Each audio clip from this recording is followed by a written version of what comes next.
ایک سچا واقعہ۔ ایک ترک مسلمان مسجد نبوی شریف کے احاطے میں کھڑے ہو کر اپنا آنکھوں دیکھا واقعہ بیان کرتا ہے۔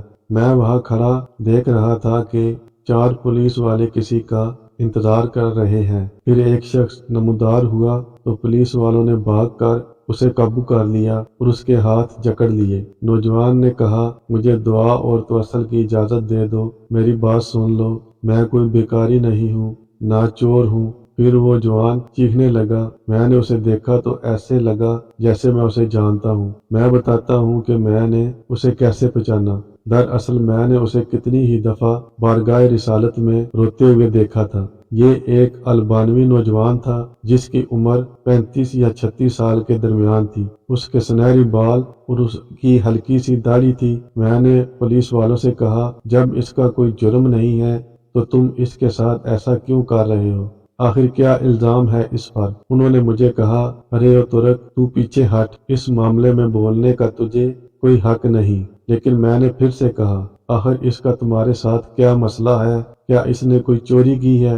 انہوں نے کہا، نہیں، یہ بندہ 6 سال سے ادھر مدینہ شریف میں رہ رہا ہے، لیکن اس کا یہ قیام غیر قانونی ہے۔ ہم اسے پکڑ کر واپس اس کے ملک بھیجنا چاہتے ہیں، لیکن یہ ہر دفعہ ہمیں چکمہ دے کر بھاگ جاتا ہے اور جا کر روضہ رسول میں پناہ لے لیتا ہے، اور ہم اسے اندر جا کر گرفتار نہیں کرنا چاہتے تھے۔ میں نے پوچھا، تو اب اس کے ساتھ کیا کرو گے؟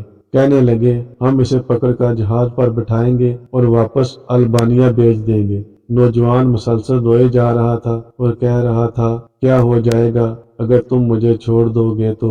دیکھو، میں کوئی چور نہیں ہوں، میں کسی سے بھیک نہیں مانگتا، میں تو ادھر بس محبت رسول صلی اللہ علیہ وآلہ وسلم میں رہ رہا ہوں۔ پولیس والوں نے کہا، نہیں، ایسا جائز نہیں ہے۔ نوجوان نے کہا، اچھا، مجھے ذرا آرام سے رسول اللہ صلی اللہ علیہ وآلہ وسلم سے ایک عرض کر لینے دو۔ پھر نوجوان نے اپنا منہ گنبد خضرا کی طرف کر لیا۔ پولیس والوں نے کہا، چل کہہ جو کہنا ہے۔ تو نوجوان نے گنبد خضرا کی طرف دیکھا اور جو کچھ عربی میں کہا میں نے سمجھ لیا۔ وہ نوجوان کہہ رہا تھا، یا رسول اللہ، کیا ہمارے درمیان اتفاق نہیں ہوا تھا؟ کیا میں نے اپنے ماں باپ کو نہیں چھوڑا؟ کیا اپنی دکان بند کر کے اپنا گھر بار نہیں چھوڑا اور یہ عہد کر کے یہاں نہیں آیا تھا کہ آپ کے جوار رحمت میں رہا کروں گا؟ حضور، آپ دیکھ لیجئے، یہ مجھے ایسا کرنے سے منع کر رہے ہیں۔ یا رسول اللہ، یا رسول اللہ، آپ مداخلت کیوں نہیں فرماتے؟ یا رسول اللہ، آپ مداخلت کیوں نہیں فرماتے؟ اتنے میں نوجوان نے بے حال ہونے لگا تو پولیس والوں نے ذرا ڈھیل دی اور نوجوان نیچے گر گیا۔ ایک پولیس والے نے اسے ٹھڈا مارتے ہوئے کہا، اوئے دھوکے باز، اٹھ! لیکن نوجوان نے کوئی رد عمل ظاہر نہ کیا۔ میں نے پولیس والوں سے کہا، یہ نہیں بھاگے گا، تم حمامات سے پانی لاؤ اور اس کے چہرے پر ڈالو۔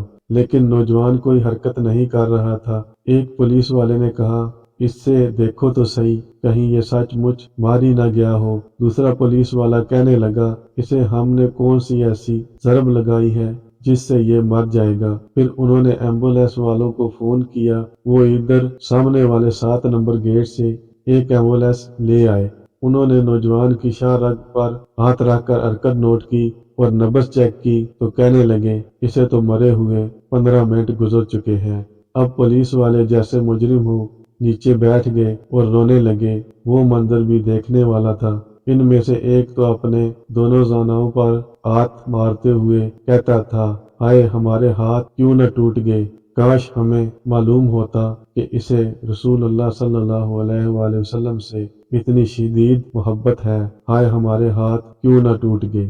اس کے بعد ایمبولینس والوں نے اسے وہاں سے اٹھا لیا اور جنت البقیع کی طرف تجزیہ و تکفین والے حصے میں لے گئے۔